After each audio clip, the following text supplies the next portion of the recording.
Hello everyone and welcome to yet another recreational programming session with Mr. Zozin. So the topic of today's stream is Newton's methods. Have you heard about that one? Right, so specifically we're talking about Newton-Raphson method, right? So because in a pre-stream time we actually had people who are not sure what kind of methods I'm talking about, but since I'm a dumb, uneducated, ignorant person, the only Newton method I know is this one, right? And it's actually a pretty cool method. I gotta tell you, it's actually a pretty cool method. So because it's kind of reminiscent of gradient descent. It's kind of like a gradient descent, the famous algorithm that actually powers the artificial intelligence in machine learning, and it was invented, I think, in 17th century. I think it was. Where is the history of this shit? Yeah, it's basic 17th century. Was Newton doing AI in 17th century? Holy fucking shit. Okay, so, but anyway, so this algorithm is actually very useful for finding roots of functions. Do you guys know what the fuck are roots of functions? Do you guys know what the fuck are roots of functions? So let's actually take a look at that. So essentially, if you have function f of x, right? So the root of function, people say yes, mods ban everyone, they're going to be spoiling them, I'm joking. So the root of a function f is such, I suppose, xr, for which the function is equal to 0. That is the root of the function, right? And how do you use Newton's method to actually find such x of r, right? xr. That actually turns f into 0. So you start with some sort of approximation. Let's actually call it x0, right? So this is some sort of approximation. And then you iteratively update that approximation with this formula, right? You subtract f of x0 divided by f prime x0, which is derivative of the function. So you need to find the derivative of this function, right? So we can actually write it. So x of 1 is going to be x0, subtract f of x of 0 divided by derivative of this entire thing. And you get x1. And then you repeat that to get the next approximation, replacing x0 with x1, and so on and so forth, right? So essentially, you can do that limited amount of iterations, right? So a finite amount of iteration until you get f to maybe some sort of an epsilon, right? So you have some sort of like ith iteration, and you can keep doing that. You can keep doing that until x of I is less or equal some sort of an epsilon e, right? So maybe let's call it APS, and we can pick something like, I don't know, maybe 10 to the power of -3 or something like that. It doesn't really matter. Depending on your application, you can do different kind of things. So, and like, what is it useful for? For instance, it's a very common algorithm of computing square roots, right? So, how can you compute a square root? What is a square root, right? So SQRT x, right? What is SQRT x? So let's go ahead and just assign that SQRT x to some sort of value a. So it is such a value a that if you raise it to the power of 2, it is going to be equal to x. Did I get it correctly? Right, so did I get it correctly? So if you raise a square root of x to the power of 2, right, by the definition of square root, right, by the definition of square root, you get x back. Right, so that's basically the definition of this entire thing. So, and essentially, you can turn this into function, into such function for which a is going to be a root, aka the value of that thing is going to be equal to 0. Right, so how can you do that? Let's imagine that you have a function f of a, right? So an a squared minus x is such function. It is such function, right? So if you put f SQRT x in here, you're gonna end up with SQRT x like this, which essentially means that you have x in here, right? So you have x in here, and essentially this one is 0. So that is in fact a root. I hope I didn't make any mistake in here, right? So, and yeah, so I would like to actually code that. It's actually super easy to code. So let's go ahead and do that and maybe compare it to the mathematical function sqrtf that is present in a standard library of C, right? So let's go ahead and do that. So in the main.c. So let's include the standard IO library, right? So something like this. Return 0. We're not going to accept any arguments in here, and I'm going to just say hello world. Right, so, and let's just try to compile this entire thing. So main.c is going to be wo, w extra, and everything seems to be compiled. And if I try to run this entire thing, it in fact says hello world. Right, so let's actually start with our sort of approximation. And let's say that it's going to be initially equal to 0, right? So it's going to be initially equal to 0. So maybe we also going to specify the epsilon, all right, until which we're going to be doing this entire thing. And let's say that the epsilon is going to be like -3, right? So 10 to the power of -3. So essentially what it is just like something like this, right? So I think it is something like this, right? And we're going to be just going up until, I suppose, square is greater or equal than epsilon, but since it doesn't really matter, we could have actually done just a, but let's keep it like that. Let's actually keep it like that. So okay, so now here we need to update the you know, our approximation. How are we going to be doing all of that? So we need to take you know, a derivative of that specific function. What's going to be the derivative? Since a is a variable, right? So that means this thing is going to be constant. So we nuke it out right away. And so the square just means that we're going to have something like this. So this is basically the derivative, right? So that means the next a, right? So that means the next a, how are we going to call it, right? So maybe a of 1, right? Is going to be a minus a squared minus x, right, for which we're trying to find the square root, divided by 2a or something like that. So that means we also need to define an x for which we are computing the square root, right? So this is essentially going to be 2, right? Let's compute the square root of 2. Let's compute the square root of 2. So, and this is how we're going to be updating the approximation. All right, so might as well even copy paste this entire thing. Right, and that's about it, I think. Right, that's about it. We can even maybe do that, not really depending on epsilon, but just, you know, a couple of iterations, right? So let's actually do a couple of iterations, so to speak, and see how it evolves over time. Right, so let's actually see how it's gonna evolve over time. So just a second.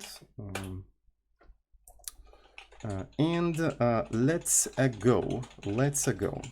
So a is equal to f, and let us see. So so x, oh yeah, you don't do it like that. All right, well, you don't do it like that.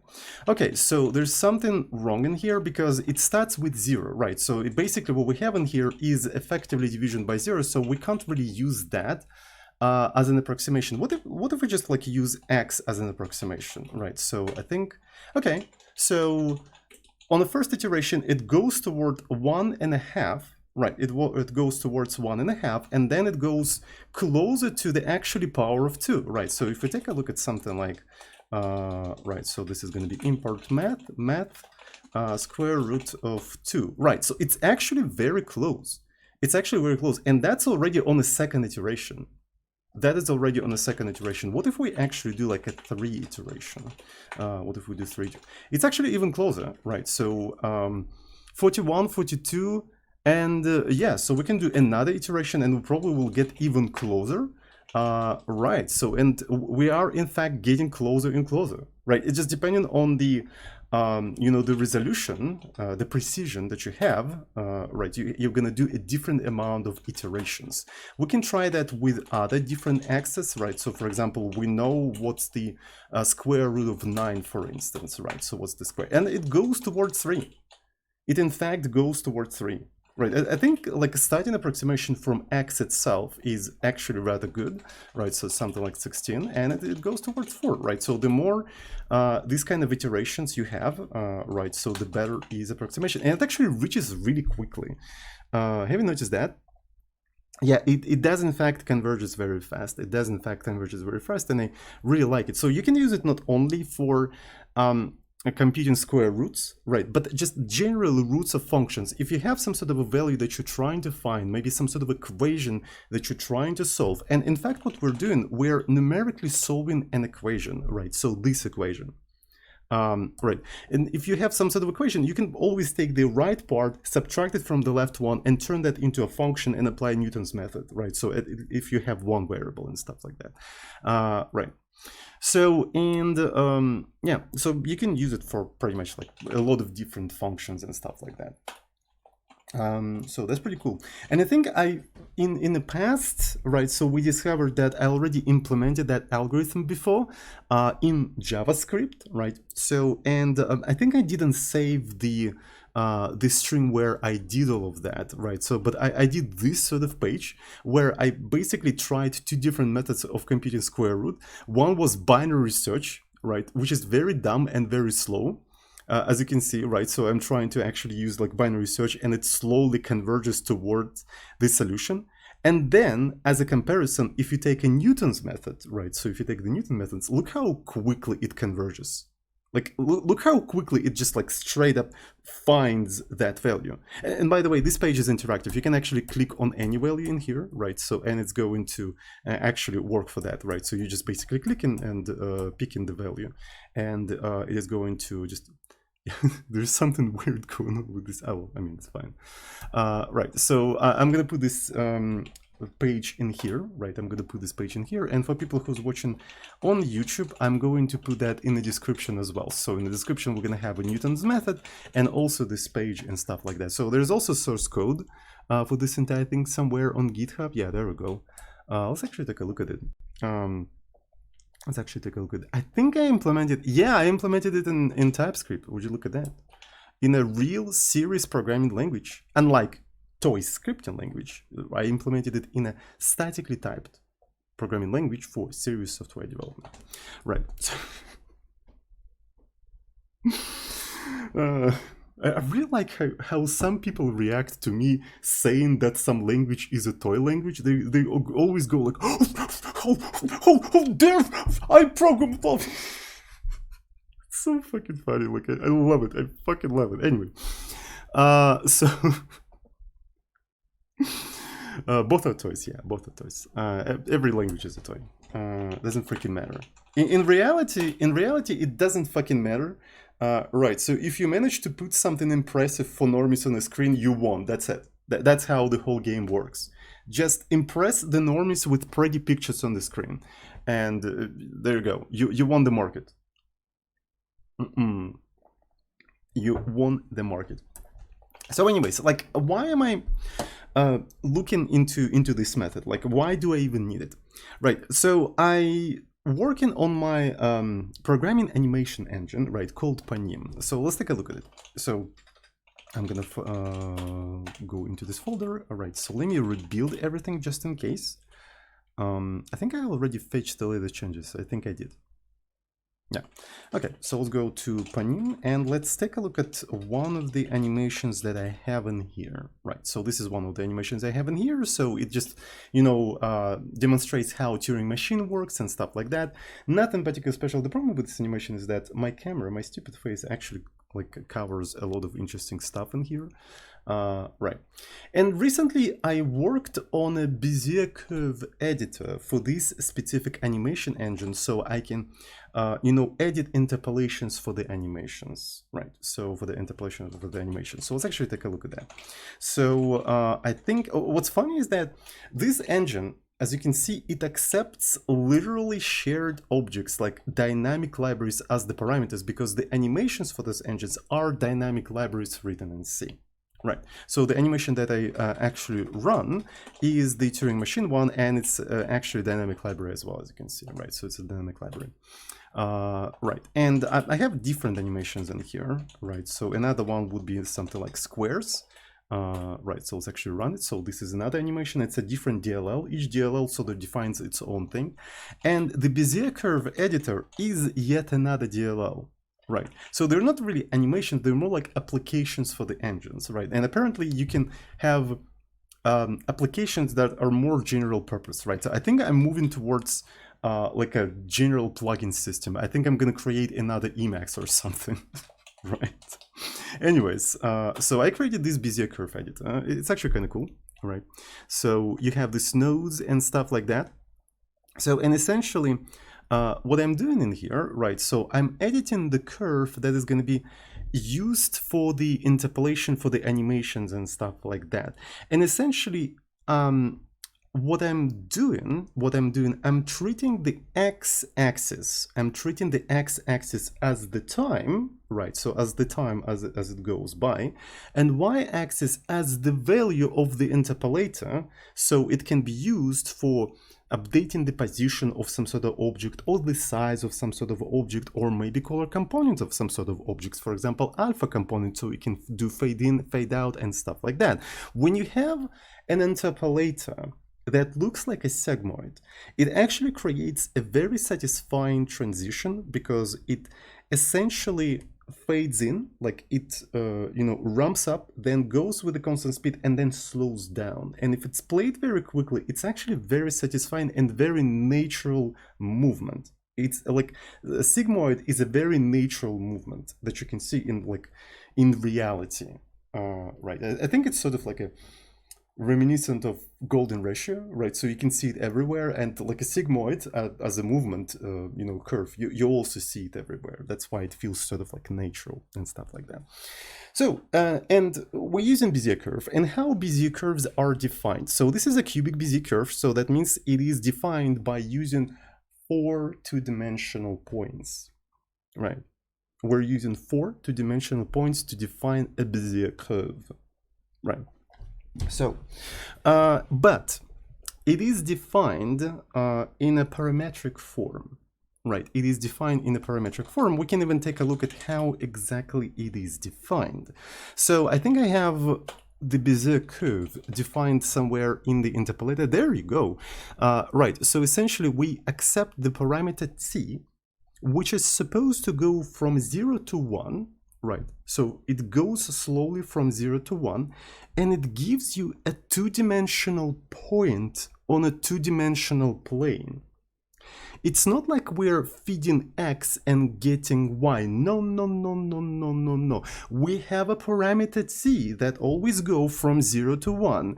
And as you feed the values from that parameter, you get actual 2D points that you have to put in here. Right.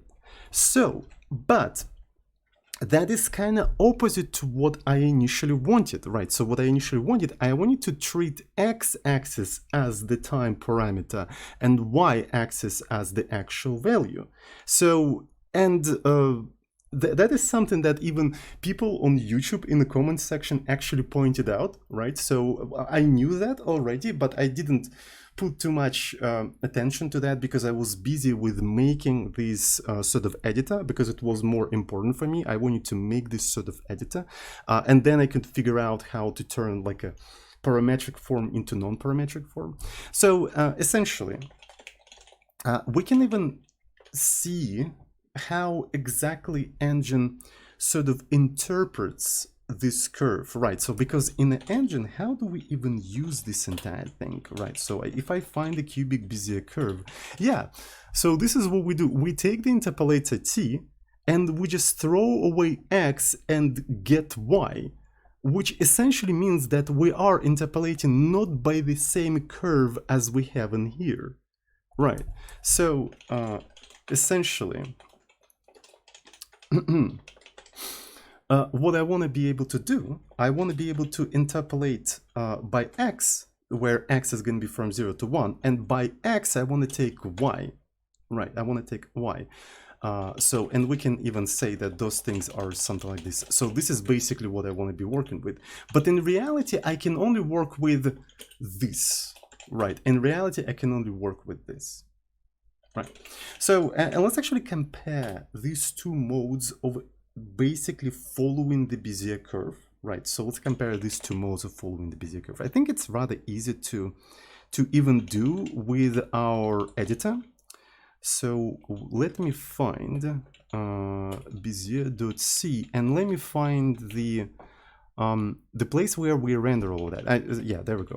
So as you can see here, we are just iterating through t, right? So we have a resolution 30 and we're iterating from 0 to resolution. We can even make it equal, right? And then we divide in I by res, which ends up being from 0 to 1. So we can actually treat this entire thing as a parameter t.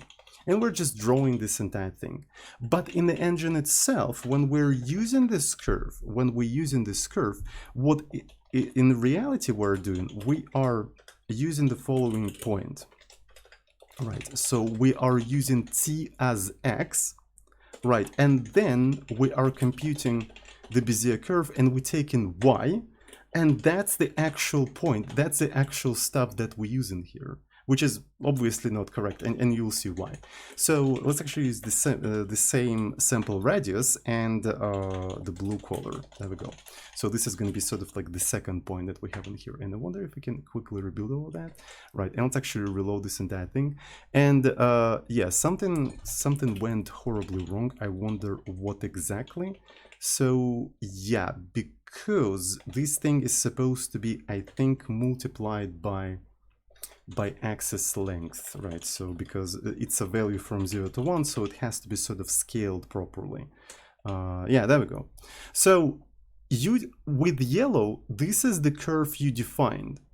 With yellow, this is the curve you defined. And the blue is the actual curve that is used in the animation engine. So in the configuration like that, they kind of look similar to each other, which is fine, which is totally fine, unless they deviate too much, right? So yeah, this is not ideal. As you can see, this is not ideal. So they deviate too much. So yellow one is the actual Bezier curve that I want to use as an interpolator. And the blue one is the one I hacked, super quickly hacked to just test things out. And as you can see, like in some configuration, this hacked curve might not, like it's not the same, like they're completely different curves, right? So like that's a huge oof. That is a huge oof. So essentially what I need to do, right? I only know x of t. This is the only thing I know. Knowing x of t, I want to find y of t. I don't know t. So this is what I need to do. Right, so essentially as I'm animating, I'm interpolating time, right? I'm interpolating time, and I know x, but by knowing x, I need to find y. So the first step in doing so, I have to do is find t, and then plug that t into y, and only then I can find this entire thing, right?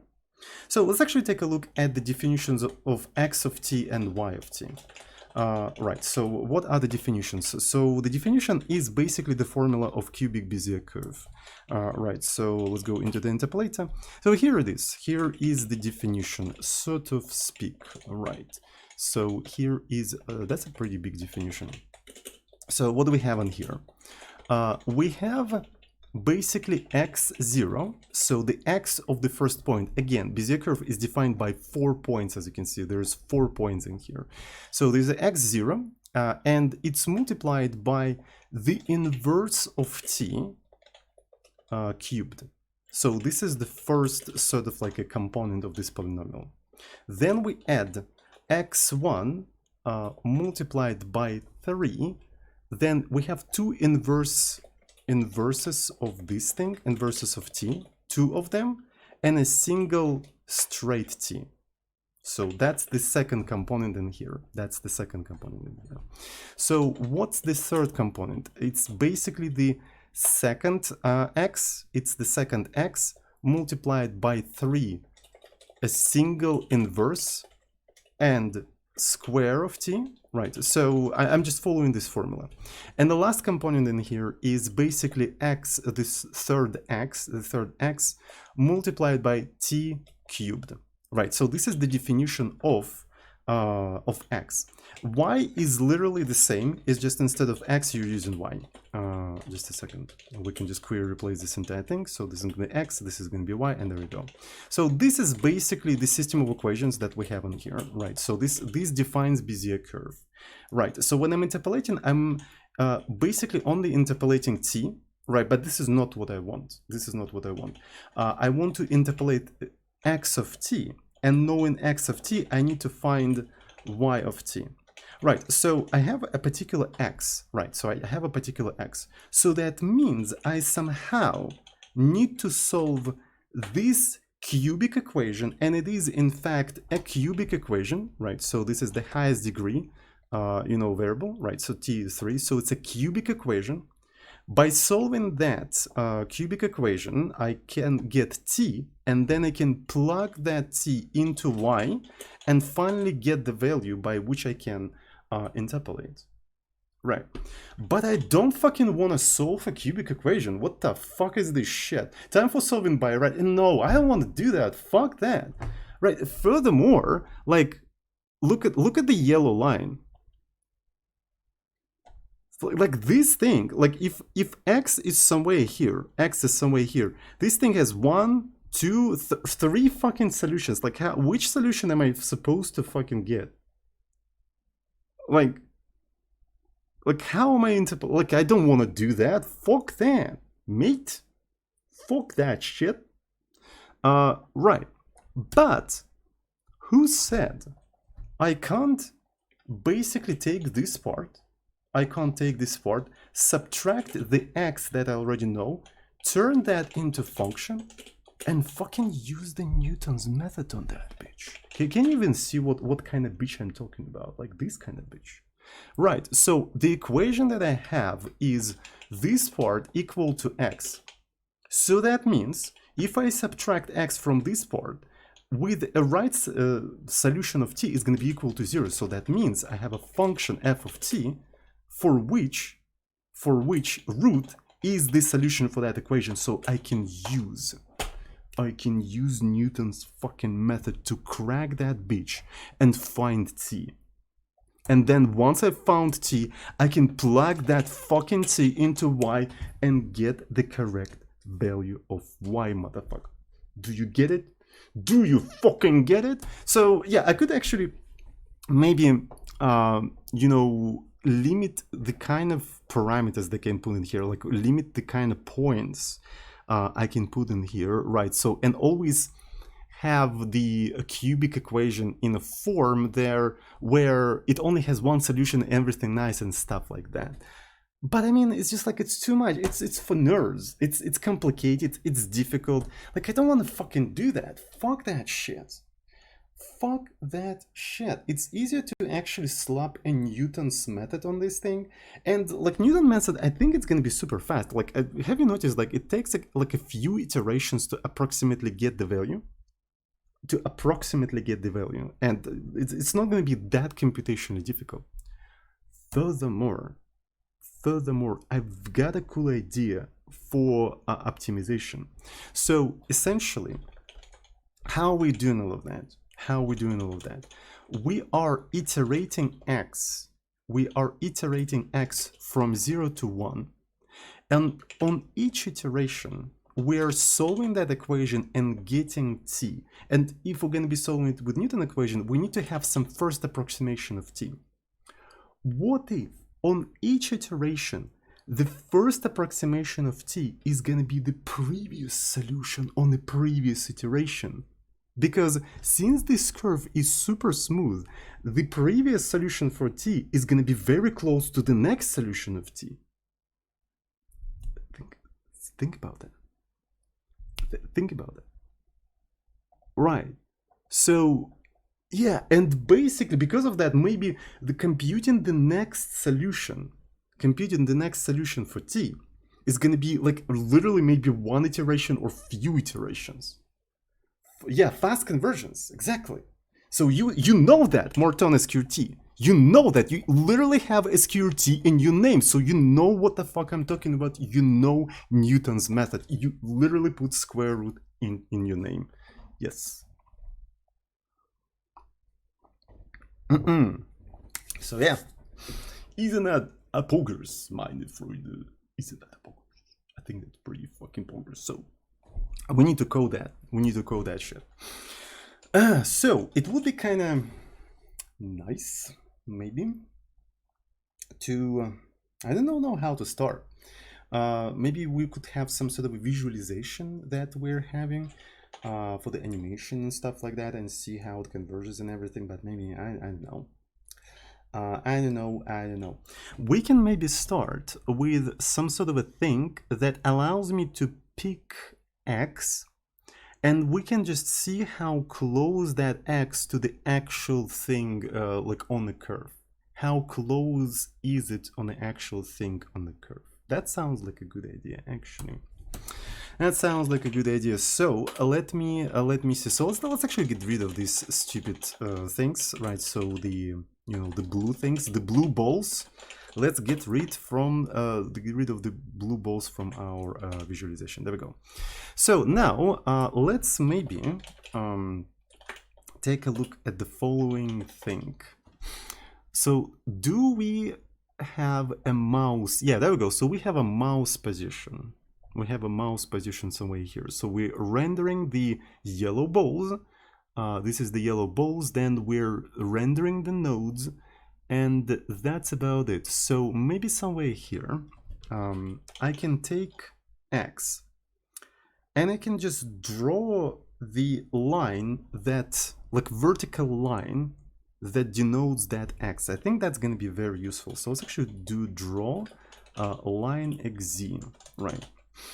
So draw line XZ. So this is going to be a ray leap, and let me find the following thing: draw line XZ.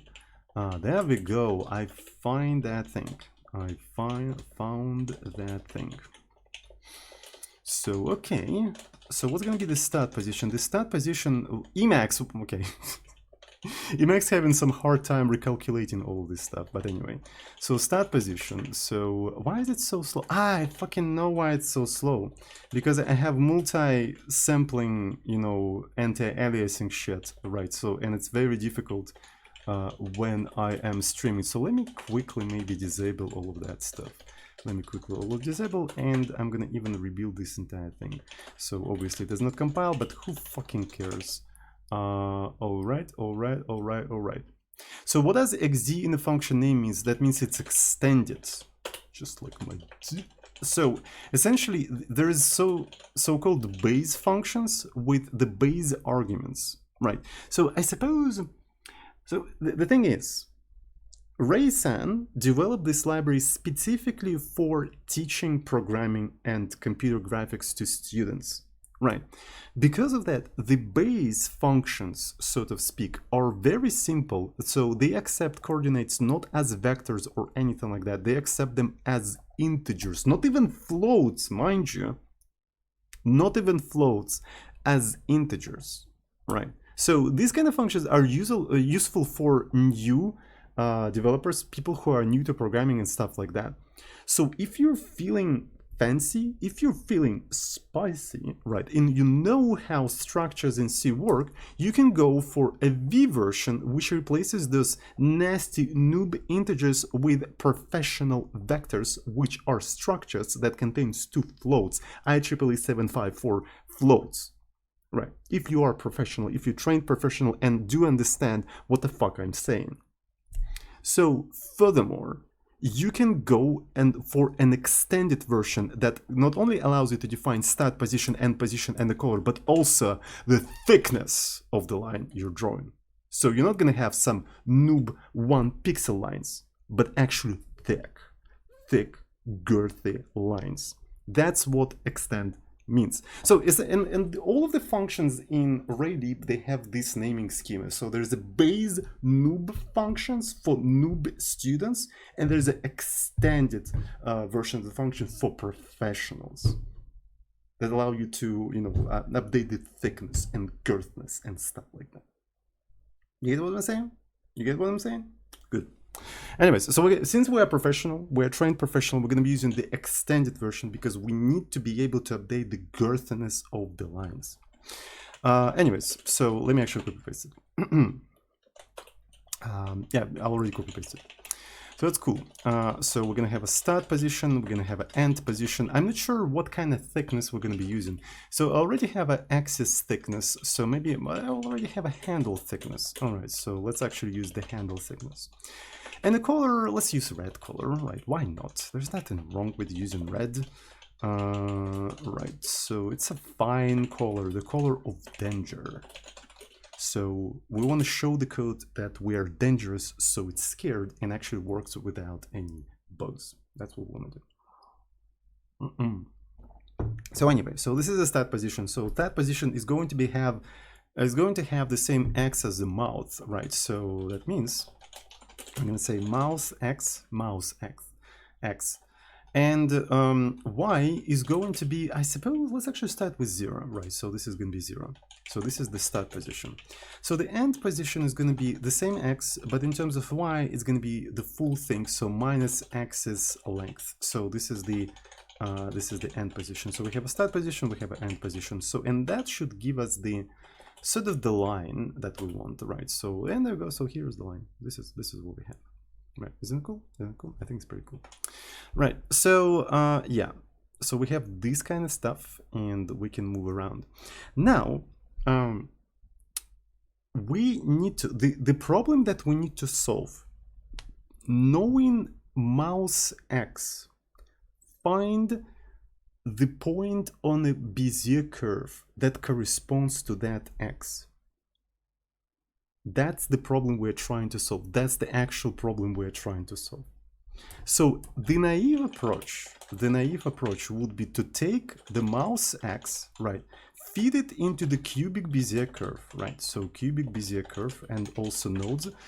But here's the thing. By doing that, you getting a vector to like the position, right? So we can take this thing and maybe we can draw a circle at that specific position, right? So circle V, and circle V, so it's a professional version. It's one of the professional versions. So what does it accept?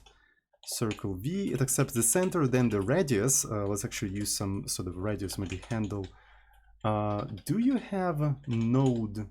Yeah, node radius, and let's maybe use a color, I don't know, purple. Okay, can we use purple? I think we can use purple. Right, so there we go. And if I reload this entire thing, right, so did it recompile shit? I can't even see shit in this mess. That's bizarre. Right, so what if I literally say, okay, vector 2, 0, 0, like, I think I know what the fuck is going on. Do I not? Yeah, okay. Okay, so here's the purple, right. And the problem with x is that x is from 0 to axis, right? So, but it has to be from 0 to 1, so we have to divide it by axis length, right? So that's basically what we need to do. That's fine, right? So, and that kind of works already, right? That kind of works. But if we change the thing, right? It doesn't really correspond to shit, honestly, right? So, and sometimes it's even off, like it's completely off, as you can see, right? So it works with the default thing, even with the default thing. Look, it's off, right? It does not correspond, and this is because the Bezier curve does not accept x; it accepts the t parameter, right? So the fact that it returns you a whole point instead of y, it returns you x. It literally returns you x. Like, you don't feed x into it. You feed t, and t and x are not equal. They're not equal to each other. So that's the main thing, because it's a parametric form and non-parametric form. So yeah, we know x, right? So which is this thing, and what we need to do, we need to find t, right? And to find t, we're literally gonna be using the Newton's method, my friend. Newton's method. And to use Newton's method, as we already saw in an example of a square root, we need to take a derivative of function x of t. So how do you know it is off? So here is x, and y should be around here, but we have it here instead. So the question, how do I know that it's off? I don't know, maybe I just see it? Like, don't you fucking see? This thing should be on the red line.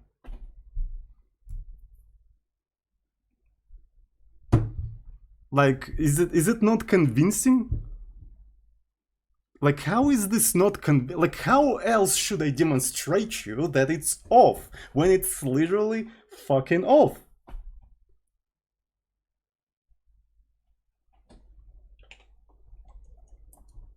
This is literally me right now. Chat L indeed. Cheers. Must be code error. Yeah, skill issue by the way.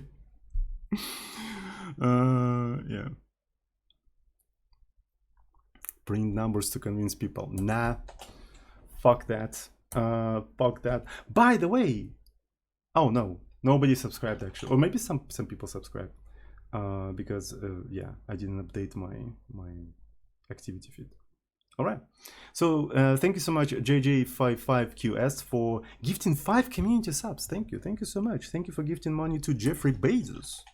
Jeffrey Bezos. All right, so how are we gonna be fucking solving that, mate?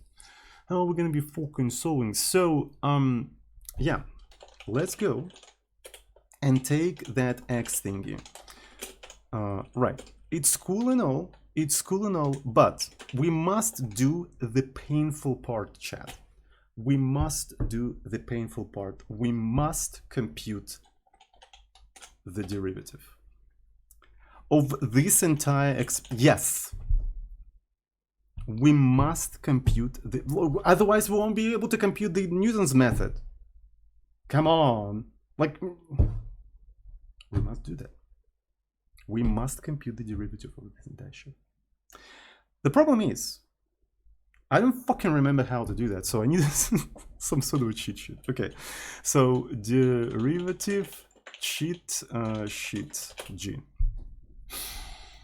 Jeffrey Bezos, CEO, entrepreneur, board actor 64, Jeffrey Bezos. Come on, Jeffrey, you can do it. Okay. So, whatever, fine.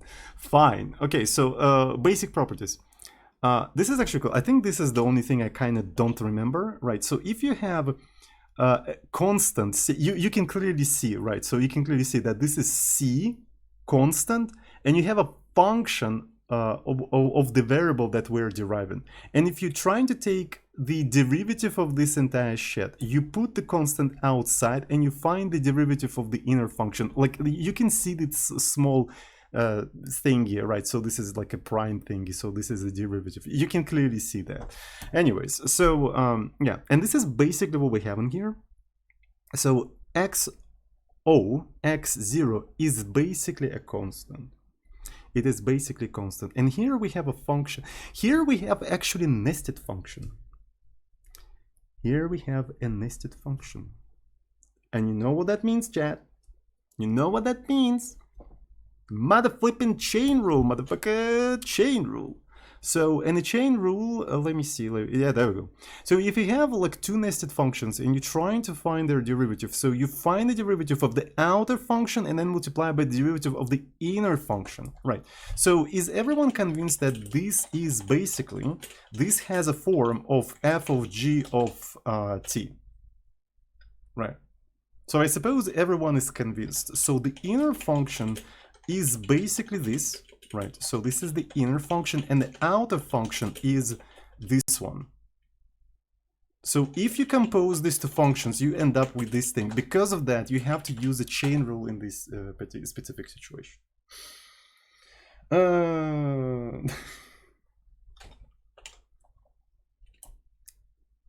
Thank you, Sophonatel. I really appreciate you. Anyways, so this is a constant. So that means we need to basically move this 3 in here, right? And that's the first thing, and the outer thing becomes this one. So now we have to take, you know, derivative of this thing. Derivative of this constant instantly turns into 0. Derivative of this one, derivative of the variable is always just 1, right? So this one is going to be 1.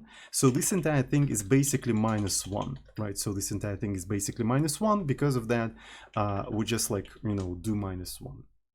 We can kind of move -1 inside of this entire thing. We can kind of move it inside, and because of that, t is going to be like this, right? It just swaps it around. Right, and by the way, maybe it would make sense for me to indicate sort of underived, you know, members. How do you call them? How do you call these motherfuckers? With prime, like so. Right, I think it does in fact make sense. I think it does in fact make sense.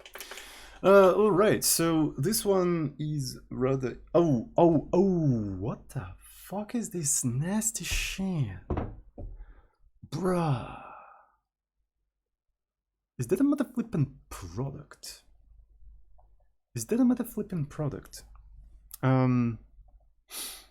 Missing the square. Oh, is that supposed to be the square? Oh, it's a fucking square. I'm an idiot. Okay, so let's actually go back. Let's actually go back. Like, I haven't actually derived,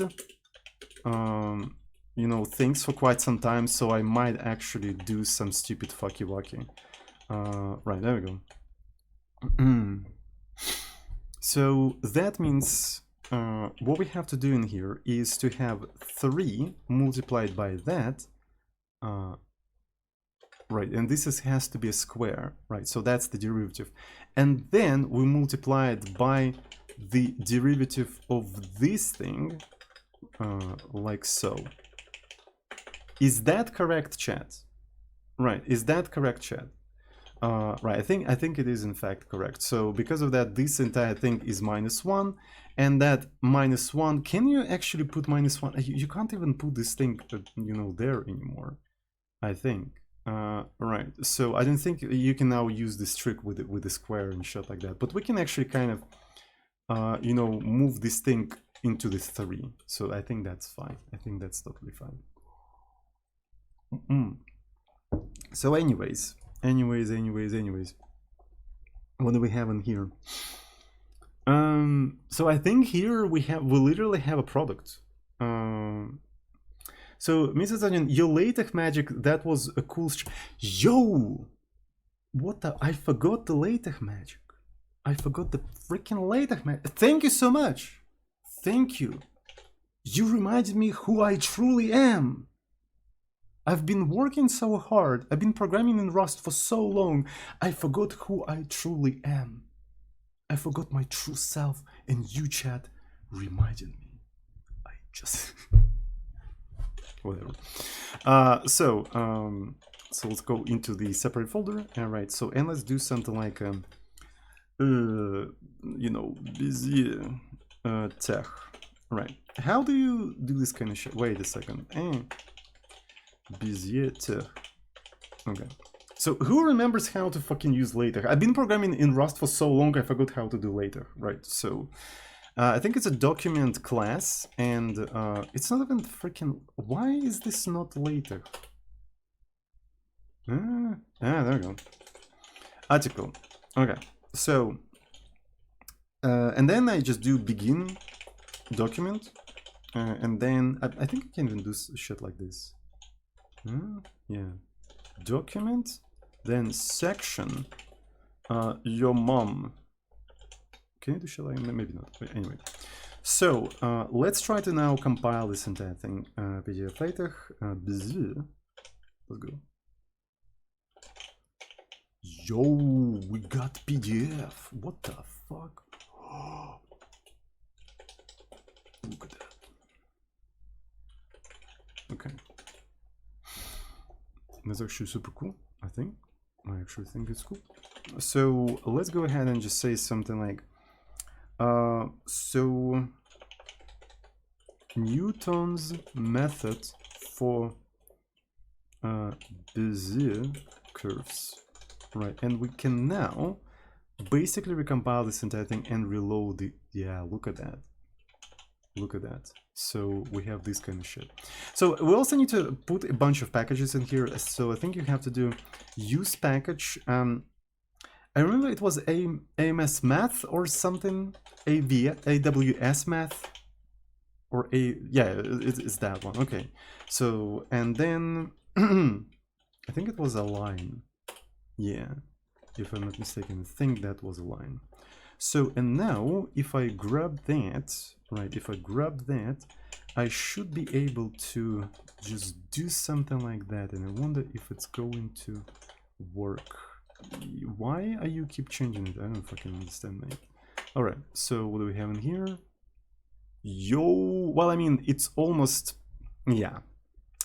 So we'll need to adapt it to, like, we'll need to get rid of these things, that's for sure. So, and maybe we can even just straight up get rid of them. I think that's the easiest thing to do in here, just like straight up get rid of them, and that will make it a little bit more readable. Yeah, kind of. It kind of did. And I wonder if I can just maybe split some of these things to, I don't know, like a separate parts in here so we can see some shit. Yeah, I kind of can. And at the same time, I can try to align them like this so we can see. Yeah, that's what I'm talking about, chat. So now I can take all of these classes and just align them like this. I think I should be able to do that. So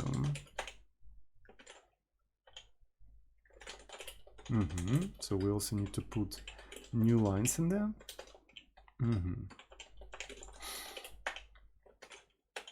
Yeah, so it's just like a little bit easier to read. That's what I'm trying to achieve in here. So it's just like this, so we can see shit and stuff. All right, so might as well maybe just take these threes and put them in here.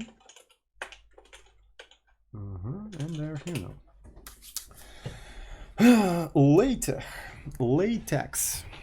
Latex glove. So what we're gonna be doing with this shit, like, does anybody know what the fuck is this? Is this like a product? Right, is this product? I think it is. So one of the things, maybe it would be nice to have, I don't freaking know, some sort of a original thing. Let's actually have an original thing, and then we're gonna have non-original thing.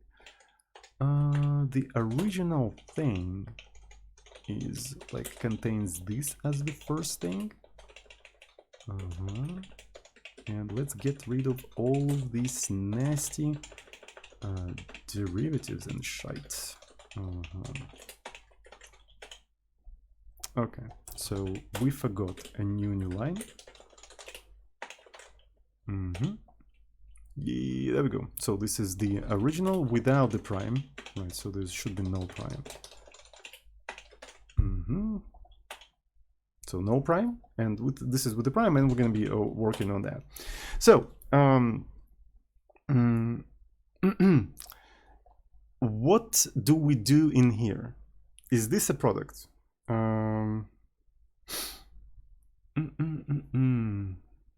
So isn't the second term supposed to be 2? No, it is not supposed to be 2. Right, so no, it's not supposed to be. This one is not the derivative. We can even take a look at the interpolators, right? So this is the implementation. Yeah, so it's totally fine. Yeah, I know the product rule, but the question is this a product, right? Or is this like a nested function? I think it is a product, right? So you can essentially view this thing. You can view this thing as basically the constants, right? This is the constant part, this is the constant part, multiplied by f of t, where f of t is equal to that. So if you're taking a prime of this part, right, so you basically end up taking a prime of this part, right? You end up taking a prime of this part, and prime of this part is basically the product. So, and then within the product, you have a chain rule. X is independent. X is a constant. Yes, it's basically a constant in our specific case. All right, so I guess that's what we have to do in here. So I guess that's what we have to do. It's a little bit nasty. It's a little bit fucking nasty, but it needs to be done, chat. It needs to be done. All right, so and the product rule. Where is the product? Where is the product, motherfucker? So yeah. Damn, I fucking hate it. But I mean, so the first one plus the second one. Okay. So, all right. The first one, prime, plus copy paste this entire thing. The second one in here. So that's basically what we have. All right, and of course there should be no thing in here because we kind of already took this entire stuff. And I wonder if I can just like use different kind of, you know, things in here. Yeah, so we can distinguish this kind of stuff. All right. So with this one, it's a little bit, it's pretty easy, right? Because the derivative of just variable, is going to be 1, so we can get rid of that.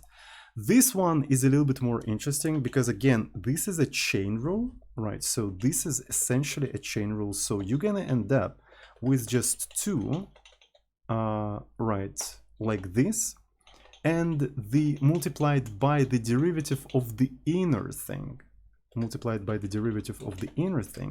And in case of an inner thing, we know what is this derivative. It's basically -1. So, yeah. That's basically the entire story. Why is this -1? Did I make any mistake, chat? Did I make any mistake so far? I think everything is correct in here. I think everything is correct. Looks good. Okay. Thank you, Lori Master. We can all obviously like swap these things around and stuff like that, but it's fine. It's fine. So this one, I'm dreading this one. I'm fucking, it's basically the same thing, honestly. It's basically the same thing. So let's actually postpone this one. I want to solve this one because it's easy, right? So essentially it's going to be 3t squared, and that's it, right? Dub. First try, motherfucker, first try. So yeah. Instant gratification. Exactly. Because I mean, I've done a lot of work in here. It's very mentally draining, so I needed some reward, okay? I needed some like low-hanging fruit. Right, so and I took it, right? So I grab it by the fruit. So okay, anyways. Now this is again just this function. Okay, that's cool. Now we have to do the following thing, right? Plus that one. So this is the first prime, this is the second prime. Okay, so we solved that one. So within this thing, this prime is super easy. It's basically 2t, and let's go. Okay. So in here, this prime is super easy. It's just -1. Boom, we done it. I think it was easier than expected, actually. I think it was easier than expected. So did I make any mistakes, by the way? So I think this is correct, right? So let me actually see. I think this was correct. Beautiful. So like I didn't make any mistakes in here. So we've got master derivative. We've got the derivative, right? So it's not as pretty, but at the same time, I think I think computer doesn't give a shit, honestly, right? So if we have something incorrect in here, and obviously, so since we're using the square brackets in here, we can do something like this. I think you can even do some cool shit like left. Oh, you can't do that. Damn. How do you do the bracket so it's bigger and fits the whole expression? There was something in there. I don't remember, chat. What is it called? Oh, without the space. Okay. So the left, right. Yeah, thank you so much. Like, I haven't used LaTeX for some time, so I forgot completely what was that. Yeah, this is exactly what I'm talking about. This is exactly. Might as well actually use these things. Maybe they will look a little bit better. No, it's fine. It actually looks a little bit better, right? So they're bigger. So because of that, they just like they're more readable. Okay. So yeah. Should I just hard code that into the code and just be done with it? I think I just should. Bigger equals better. Okay, I'm already streaming for 1 hour, chat. I'm already streaming for 1 hour. I think the time has come to make a small break, refill the cup of tea, and after the small break, we're gonna put that shit into the code and try to apply the Newton method on the Bezier curve and see if we can get the tea. The tea. Anyway, okay. So what we need to do, chat. We have a cubic Bezier, right? We have a cubic Bezier. We need a variant of derivative of a cubic Bezier, right? So let me show you. So it's going to be static inline vector 2, not scale, but cubic Bezier, cubic. How are we going to call it? Maybe derp. And here we're going to accept all of the 4 nodes, right? So we're accepting all of the 4 nodes. And we need to basically hardcode this entire thing. This is an ass to hardcode, honestly. This is a huge ass to hardcode. So what I'm thinking, I need to sneeze, just a second. Okay, debated it yet again. RWX Rob, thank you so much for the raid. All right, so I feel like I want to turn it into a sequence of, sums, right? So maybe I need to redistribute these 3 axes among these sort of things. Right, so let's actually go ahead and do that. I think that's a good idea, chat. Let's actually redistribute these motherfuckers. Okay, so where is the tag? All right. So what I'm thinking is that maybe I'm not gonna even, modify the original thing. I'm gonna just copy paste this stuff. All right, so I'm gonna say that this is kind of a continuation of what we had in here. And I wonder if it's going to work, right? So this is a PDF. And I'm gonna just reload. It kind of worked. Like, it looks a little bit derpy, but that's fine. That's totally fine. Okay. So, and in here, I want to just take this 3x1 and I'm redistributing it among these things. Right. I'm just like gently redistributing them among those things. And that got redistributed. So we also have this 2 multiplied by 3, which could be replaced with 6 very easily. That is totally fine as well. That is totally fine. So also we have this -1, right? So which we can basically take and maybe bring to here, and maybe swap it around so it actually points like at here, like that. Is that better? Is that better? Okay, that looks a little bit better. And because of that, now we can get rid of this nasty parentheses, nasty parentheses, and maybe put this kind of stuff on the next line like so. Here's the one line and here is the next line, like so. There we go. So that's a little bit easier to manage, isn't it? Tell me, chat. Be honest. Is it easier to manage now? I think it is. All right, next one. So we gently taking this thing and we're redistributing it again among these things, like so. Looks good, looks Gucci, looks Tamaguchi. Yet again, we've got 2 and 3. We're combining them together. So this is that. Right. So this is 6. This -1 again could be moved like this. So this is -1. We put it in here. And because of that, we can maybe swap those things around a little bit like that. Maybe I'm gonna put a little bit of a spaces in here. Okay, that looks Gucci. So, and now I can get rid of the parentheses as well. So this is the new line, and this is that, and we're getting rid of that pattern in here. Look at that. So now we have the these sequences. It even like interleaves minuses. We can even do some interesting stuff like where is the equals?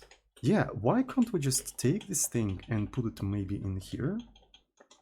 So you basically have minus, plus, minus, plus, minus, plus. Yeah, minus, plus, minus, plus, minus, plus. That's a very interesting thing, isn't it? Polynomial, yeah. So I hope I didn't make any mistakes. So did you guys catch any mistakes in here? I think that's totally fine. I think that's totally fine. I think we just should YOLO it, right? So let's YOLO it. Excuse me. Okay, so we do need an inversion of t, right? So this is going to be that. So the first vector b is going to be vector scale, right? So this is a scale. Essentially, nodes 0. So this is basically nodes is the x, right? So we have x0 and this is node 0. So because we're computing x and y simultaneously, right? And we're scaling this entire thing with minus x multiplied by square of inversion of t, right? So that's what we do. So this is x and then minus 3 square of inversion of t. Makes sense. Okay, cool. So then we add together b and vector scale. So what we're scaling in here, we are scaling nodes 1 with 3 multiplied by square of inversion, right? There we go. And we reassign that b, right? We reassign that b. So this is that one. All right, that's cool. So now minus 6. Might as well just copy paste this entire stuff. So this is x1 minus 6 inversion, not inversion, it and t. Okay, makes sense.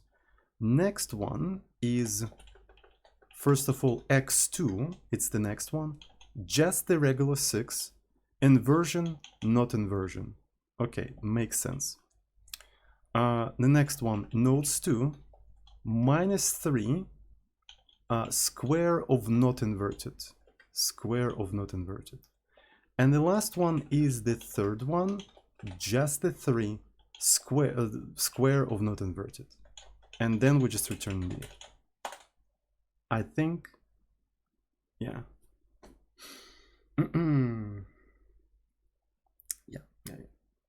So I think I didn't make any mistakes in here. Chat, do you see any mistakes? Okay, everything's fine, right? That is very cool. All right, I'm a little bit nervous, just a tiny bit nervous, you know. Vector scale, well, yes, it has to be vector scale, but it's not that critical of an error because such function doesn't exist, so the compiler would tell me actually that I'm doing something wrong here, but anyway. Right, so anyway, let me try to compile whatever we have already.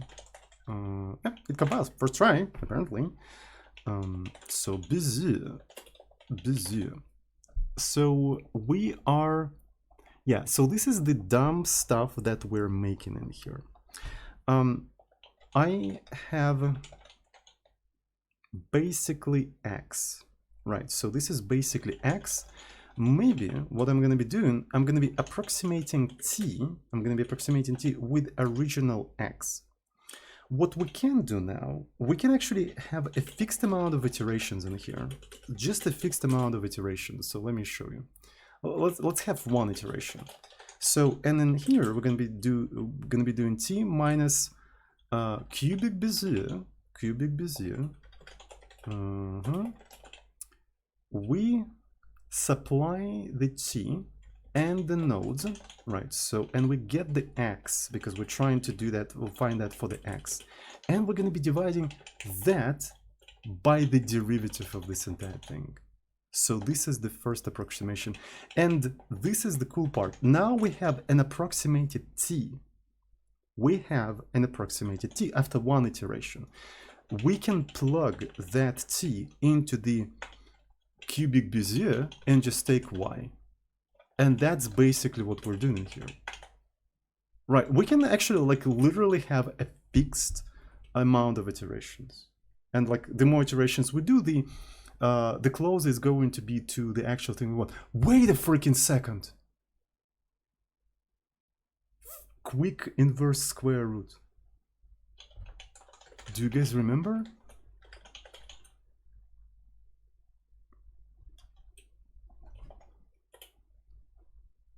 It's fast or whatever. So I remember Q, so I thought it's original code. Show me original code.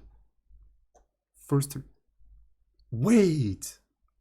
So Cormac was doing like something similar to Newton's method, and he achieved the state where one iteration of the approximation was enough, and he didn't do the second iteration. Is that what he was doing? Did I understand? Seriously? Oh my god, I just understood how this shit works. So he found an initial approximation, which is enough for one just iteration, and okay, that's actually cool. I just understood it. What the fuck? This is so fucking cool. Alright. Damn! Did I just level up? Because I understood the legendary fast inverse square root and how it works. What the fuck, mate?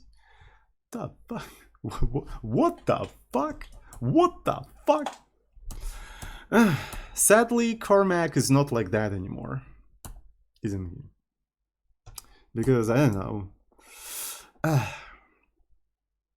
Because if you read his Twitter, it does in fact feel that all of that corporate enterprise culture kind of got into his soul and corrupted it a little bit. You can feel that from his takes about programming and stuff like that. Didn't you notice? Didn't you notice? He doesn't sound like a hacker anymore. He doesn't sound like one of us anymore. He sounds like a corporate developer. Like he just doesn't wear a suit. He starts to wear a suit and stuff like that. And it's just like, it's so sad. It's just like what happened to you? That's what happens when you work in these corporate ass environments. They get right into your soul. They get right into your soul and start twisting it around. That's what fucking happens. Anyway. Cheers. He's still my hero, honestly. He leveled up. Maybe that's what happened. Maybe he just grew up. And I never did, right? This is why I always keep programming as a hobby. That's a good idea, honestly. That's a good idea. When Soden level up, I don't know. I'm kind of evolving backwards, right? So I used to work in corporate environment. Actually, I used to do enterprise Java development, and then I evolved backward and became the freak I am. So, anyways, I'm evolving backwards. Right. So what do we have? It doesn't even fucking compile, meat. It doesn't even fucking compile. Wait a second. So. That should be enough, right? So we're essentially just okay. All right. So let's go ahead and just try to see what we have. Use a new buffer. So who's using my current buffer? So I suppose It's probably mu PDF. Okay, so let's rename it mu PDF. All right. And let's try to run the Bezier code. I don't see shit. Okay, so there's something honestly wrong in here. So we have, I see. I see. Maybe we should actually start with 0. So x is in the axis length scale, but t is in a normalized scale from 0 to 1. So by doing that, it's too far away, but we can actually bring it a little bit closer by dividing this entire thing. Right, we can do it like that. So, and then we're just doing this kind of thing with the same nodes, and we're gonna end up with this sort of same thing. Okay, so that's probably what was happening here. Okay. Right, and well, honestly, okay, so it's kind of following the thing, but not really. So let's do 2 iterations. How about 2 iterations? No, it's actually kind of fucked up, honestly. It's actually kind of fucked up. What about 10 iterations? So the only thing, the only problem I kind of see in here, okay. Wait a fucking second. I'm actually like deriving a completely wrong thing, aren't I? Right, because I'm supposed to derive a function that, nice approximation, yeah. It likes 0, yeah, exactly. I think I know what the fuck is going on. Right, I think I know what the fuck is going on. I forgot minus x, exactly. I forgot minus x. But the... yeah.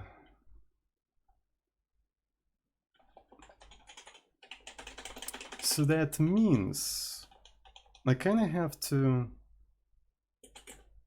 yeah, derivative is not going to have minus x. Derivative is not going to have minus x. Because of that, fuck that. But the Bezier curve is going to have minus x, so we have to kind of subtract this thing. I think that's what's going on here. I think that's what's going on. Perfection. Okay, so but we're doing 10 iterations. How about just 1 iteration? All right. This is just 1 iteration. What the fuck? Wait. No iterations. No iterations whatsoever. All right, no iterations whatsoever. It's completely off. You can see that, right? It's completely off. Okay. Just one iteration. It's already pretty good, honestly. We can adjust some of the... yeah. 1 iteration is enough, chat. What? Is it like inverse square root? Like literally, like it's perfect. After 1 iteration, it's perfect. Like I don't need more. Like why do I need more? It's fine. Carmack was right. Like yeah, Newton method like actually converges so fucking fast. Like that's it. You don't need anything. Of course, like yeah, it goes a little bit far away, but this is because outside of this range, outside of the range of -1 and 1, it's not defined. This is fine. So yeah, apparently it's so easy. What if we have like really weird situations like these ones, right? Yeah, so to be fair, we have to kind of forbid situations when there is several solutions, honestly. Yeah, because it's not clear, right? So Newton method just picks whatever, honestly. In this case, Newton method picks whatever. So an ideal one would be something like this when there's only 1 solution. Yeah, and that's cool. Yeah, it just picks that. So all right. I wonder if we can keep the previous one. Can we just keep the previous one? Wait a second. Can I just say, okay, static and just use 0? So it will always use the previous one. All right. So by using always the previous one, we can actually kind of, yeah.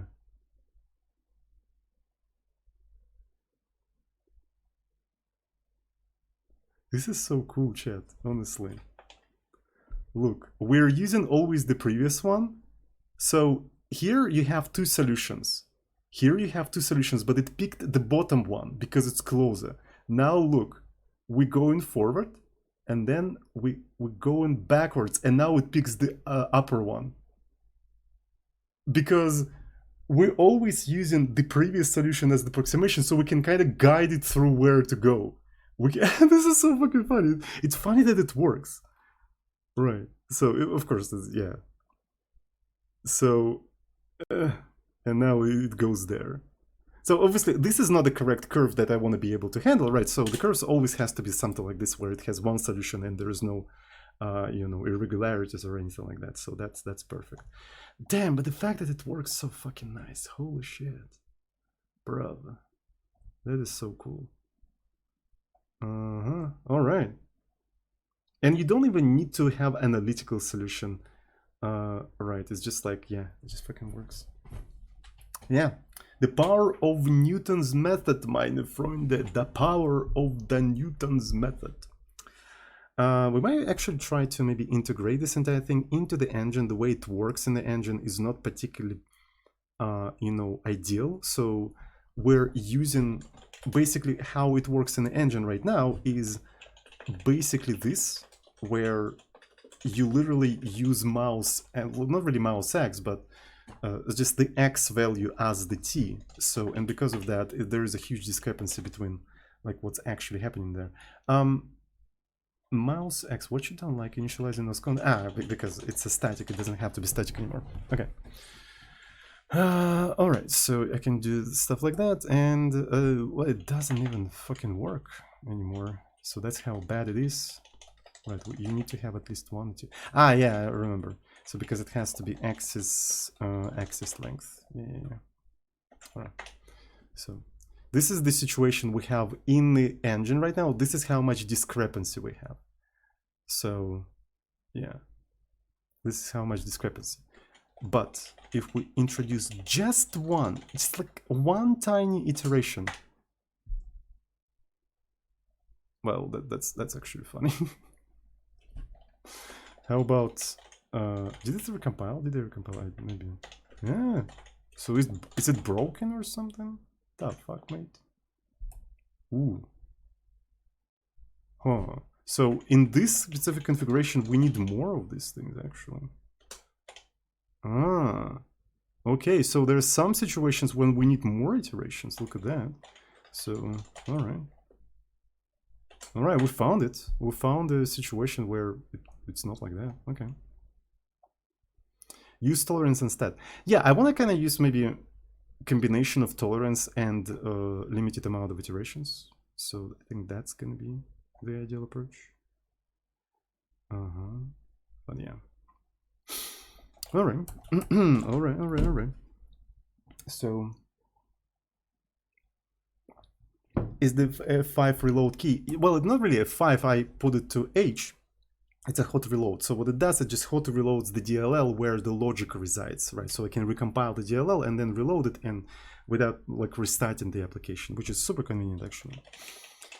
Which is super convenient. I wonder if I can essentially put that logic somewhere like into a separate function. Right, so maybe somewhere in the interpolatus where I have both the derivative of the cubic Bezier and this one. So essentially, maybe what we want to do. Wait. Yeah, so this is the x, and then we're doing that, and blah, blah, blah. Okay.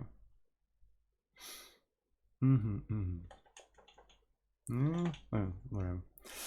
All right, so static inline float cubic Bezier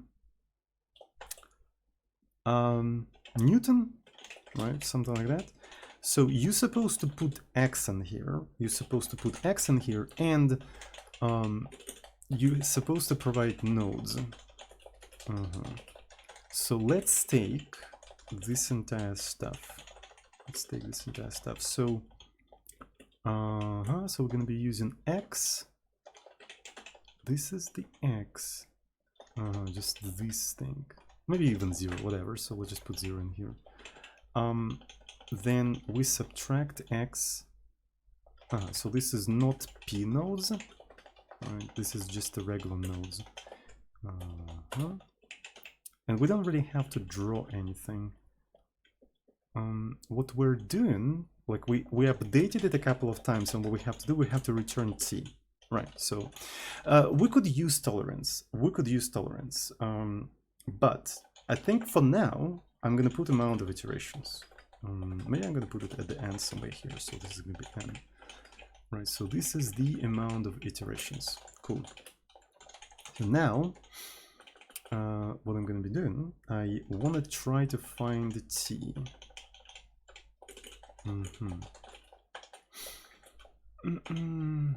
So mouse x.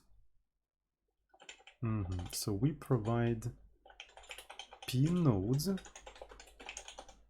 and let's start with one iteration. I think the reason why I had multiple iterations is because I wasn't starting from 0. I think that was the reason. I feel like that was the reason. So, and let's try to recompile this entire thing. Okay, so do we have? Yeah, kind of. No, that was not the. It stopped working for some reason. Did I fuck up something with approximation? I think I fucked up something with approximation. Starting from 0.5. So I used something for approximation, but I forgot what exactly I was using there. So yeah, I forgot what I was using there. So I was using divided by axis, but yeah.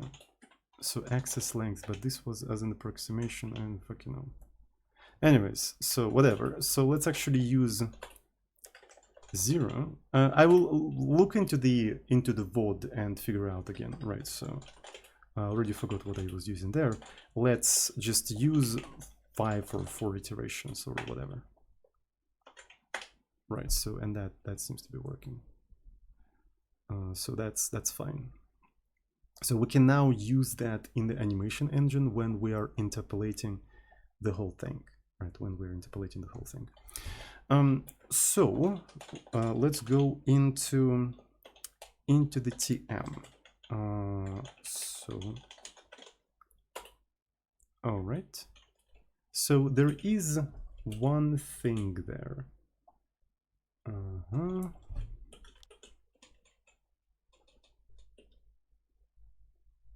So these symbols down below, they overshoot a little bit and they go down, and that is described by the Bezier curve. And we're interpolating it not in a very correct way, honestly. And I suppose we're also using that, so this thing overshoots a little bit as well. Yeah.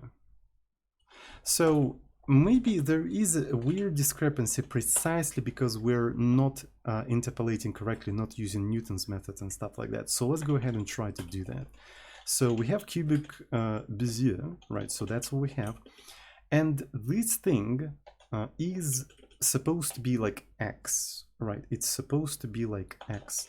Let's put it like that. So this is x, right? So this is x. Then we go to the interpolators and we are trying to find y, right? So we're providing the x.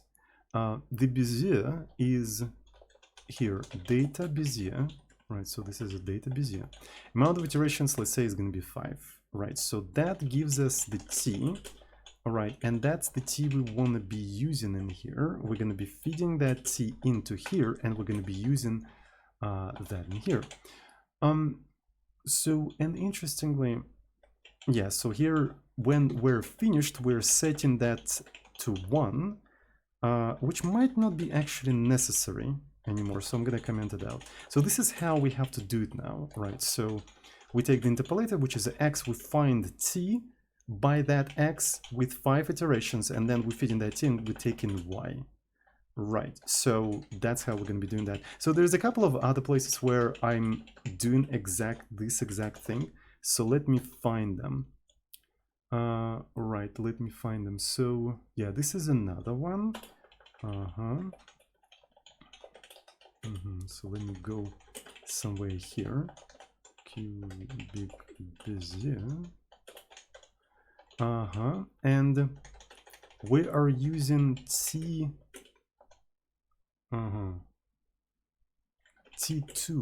as the X. We're using T2, so we don't have T in here, it's just T1 and T2.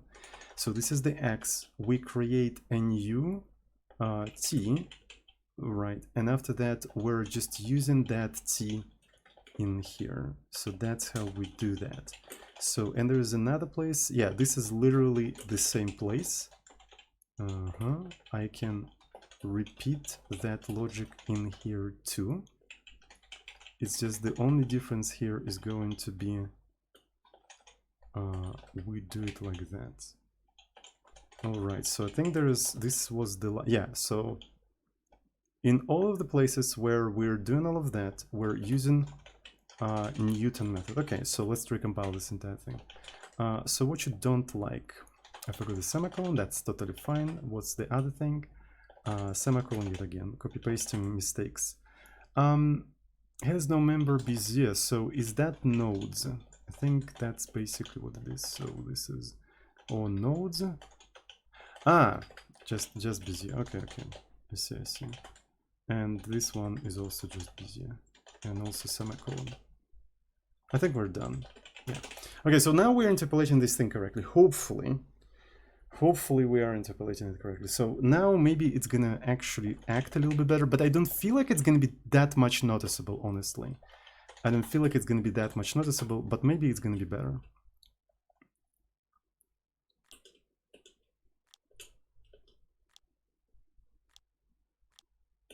I think it's better. It's sharper. Have you noticed that? Oh, wait a second. It's kind of sharper now. So let me see, which is exactly what I kind of was trying to reproduce, to produce. Right, so let's slow down. Yeah, so that's much sharper. The overshooting for the symbol, so the symbol overshoots, by the way. It overshoots and brings back, and it's sharper. Have you noticed that? So,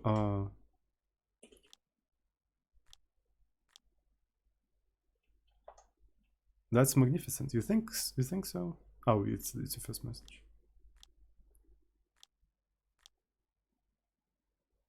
All right.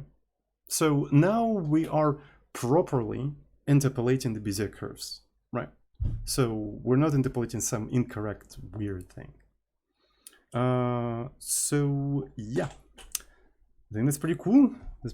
Now I understand the Newton's method, right? And I feel really proud of myself. I guess that's it for today. Thanks everyone who's watching right now. I really appreciate it. Have a good one, and I see you all on the next recreation programming session with Mr. Azuzin. I love you. Mwah.